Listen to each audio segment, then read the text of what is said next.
From a homily by Pope Benedict XVI.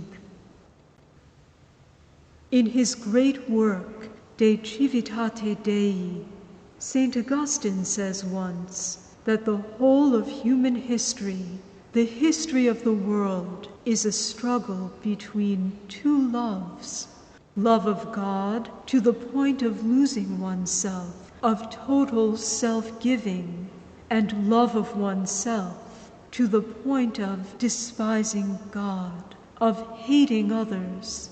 This same interpretation of history as a struggle between two loves, between love and selfishness, also appears in the book of Revelation, chapter 12. Here, these two loves appear in two great figures. First of all, there is the immensely strong red dragon, with a striking and disturbing manifestation of power without grace, without love, of absolute selfishness, terror, and violence. At the time when St. John wrote the book of Revelation, this dragon represented for him the power of the anti-Christian Roman emperors, from Nero to Domitian. This power seemed boundless. The military, political, and propagandist power of the Roman Empire was such that before it, faith, the Church, appeared as a defenseless woman with no chance of survival and even less of victory. Who could stand up to this omnipresent force that seemed capable of achieving everything? Yet we know that in the end it was the defenseless woman who won, and not egoism or hatred. The love of God triumphed, and the Roman Empire was opened to the Christian faith. The words of sacred scripture always transcend the period in history. Thus, not only does this dragon suggest the anti-Christian power of the persecutors of the Church of that time, but also anti-Christian dictatorships of all periods.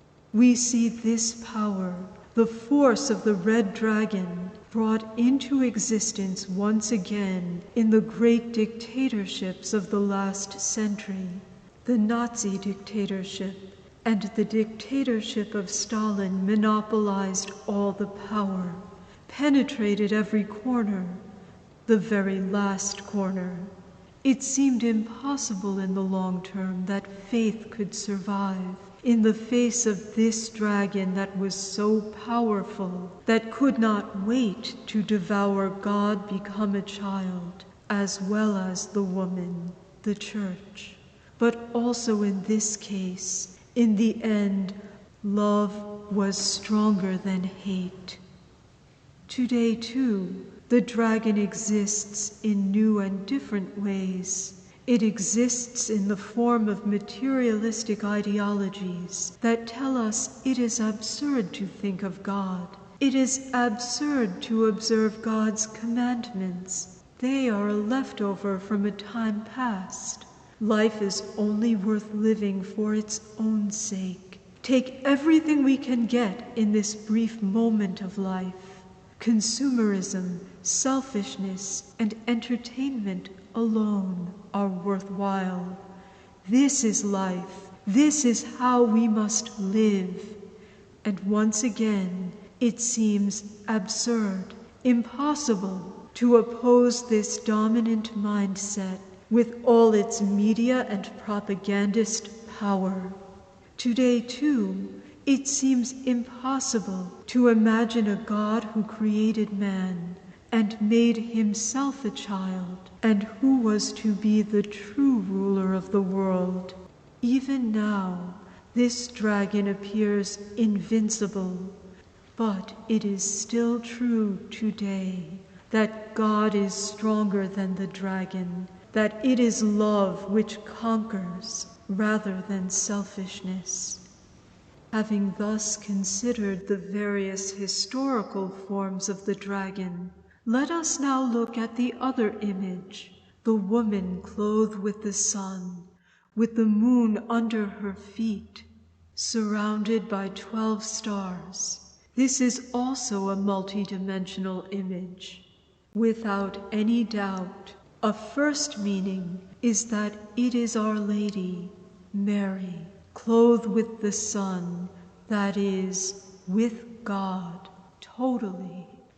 Mary, who lives totally in God, surrounded and penetrated by God's light, surrounded by the 12 stars, that is, by the 12 tribes of Israel, by the whole people of God, by the whole communion of saints, and at her feet, the moon, the image of death and mortality.